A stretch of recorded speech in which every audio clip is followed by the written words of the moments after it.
What's up YouTube? My name is Matt and this is Band Building. On today's episode, we're going to be talking about rehearsals and how to make them better, how to make them more effective and time-honoring for you, your bandmates, and your bandmates' families as well.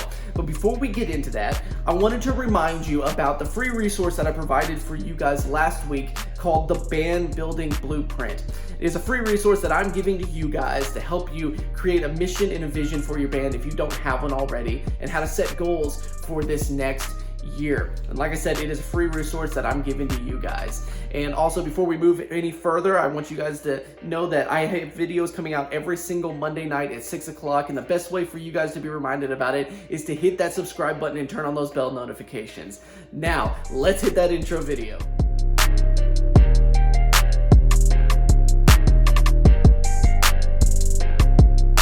Now, I'm sure that you guys are a lot like me. You've been in many different bands and different settings like that, and you have probably encountered the environment where you're at a band rehearsal and it takes forever.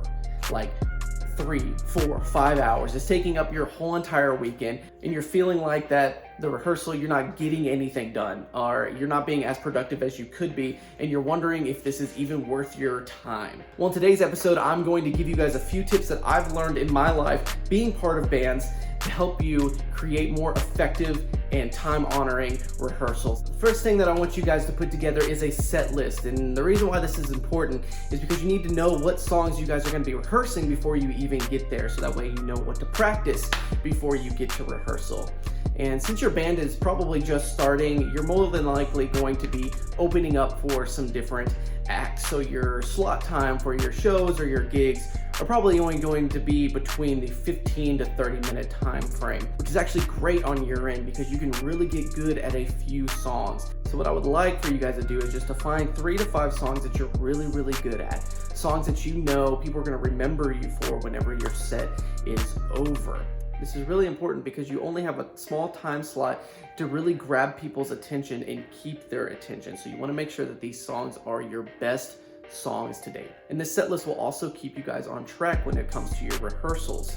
You'll know exactly what songs that you guys are going to be playing and rehearsing, and there won't be any question on what song that you guys are getting ready to do next at your rehearsal, keeping you guys on schedule and making sure that you're honoring your time and everybody else's in the band's time as well. And if you want more information on how to create a really effective set list for such a small amount of time, I'm going to be creating an episode in the future that goes over set list construction and how to really captivate people through your music by telling story through your song. And if you would like to see that video in the future, make sure that you let me know in the comments below, and also make sure you subscribe so that way you're notified exactly when the next videos are coming up and you guys see that video in the future.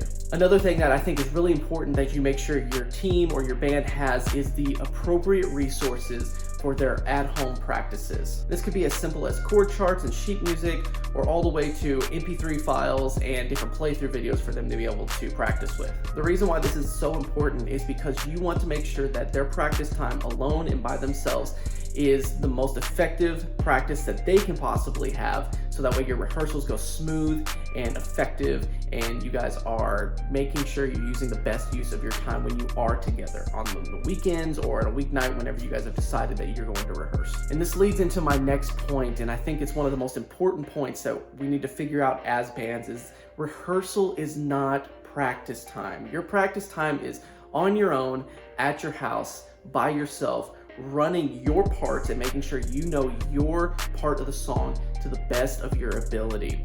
Rehearsals, whenever we take those parts that we've learned and put them together and make sure that they work cohesively together. This is so important because I know that somebody watching this video right now has been a part of a band where you have that one band member, or maybe even 2 band members, who show up to the rehearsal saying things like, "Well, the first time that I ever listened to these songs was on my way to rehearsal."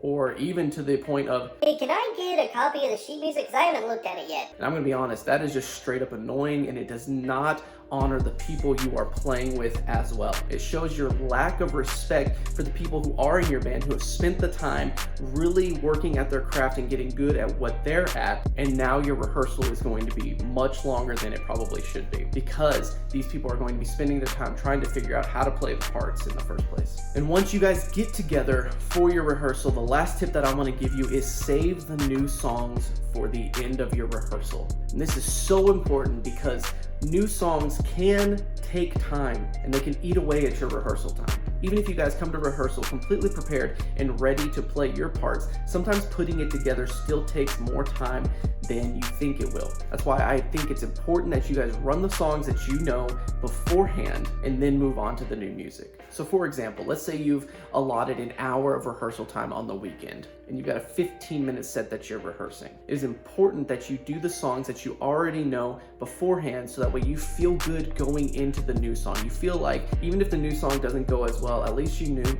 that the first 30 minutes of your rehearsal went really great because you were able to solidify that you know those songs. For example, let's say that you went ahead and started with the new song and it took you guys an hour to make sure that everything was together and it was feeling right. Well, there goes your hour rehearsal time. Now you have no time to run the songs that you already know. Whereas if you ran the songs that you knew beforehand and it only took maybe 30 minutes to really run that set, then you delegated the last 30 minutes to the new song, you can leave that rehearsal confidently knowing that the first 30 minutes of your rehearsal were delegated and spent on running the songs that you knew and making sure that they were great. And the last 30 minutes of your rehearsal time were spent on learning a new song that you guys might be able to finalize at next week's rehearsal. And these are just a few tips that I use whenever I'm running my band rehearsals as well. Making sure that everybody has the set list beforehand, they have the resources that they need beforehand, that everybody is practicing at home and bringing their parts ready to rehearsal, and that we run what we know first and put together the new song at the end. I hope that some of these tips will help your rehearsals get more effective and more time honoring for you, your band members, and your band members' family members as well. Before we go, I just wanted to once again make sure that you guys knew about the band building blueprint. It's in my description below and is a free resource for you guys. Make sure that you like this video. If you did enjoy it, leave a comment below on what you learned from this episode, and make sure you subscribe and turn on those bell notifications, because there will be a new episode coming out every single Monday at 6 p.m. and I don't want you guys to miss out on it. If you want to follow me on social media, all my social links are in the description below as well. And as you guys probably know and noticed for the past few videos, that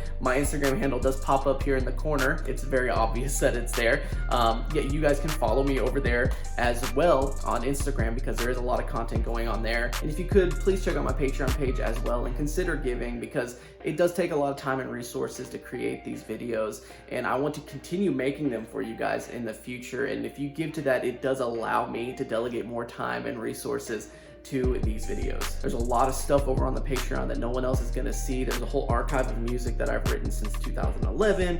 There's private YouTube playlists of videos of me playing shows and worship things and all that kind of stuff that no one can see on YouTube because they are all private videos. You get a lot of behind the scenes stuff as well, like me making these videos and just stuff that no one else is gonna see in the public eye on Instagram or on here on YouTube. So please check that out at the end of this video as well. Once again, I just want to thank you for joining me today. My name is Matt. This has been Band Building, and we will see you guys next week.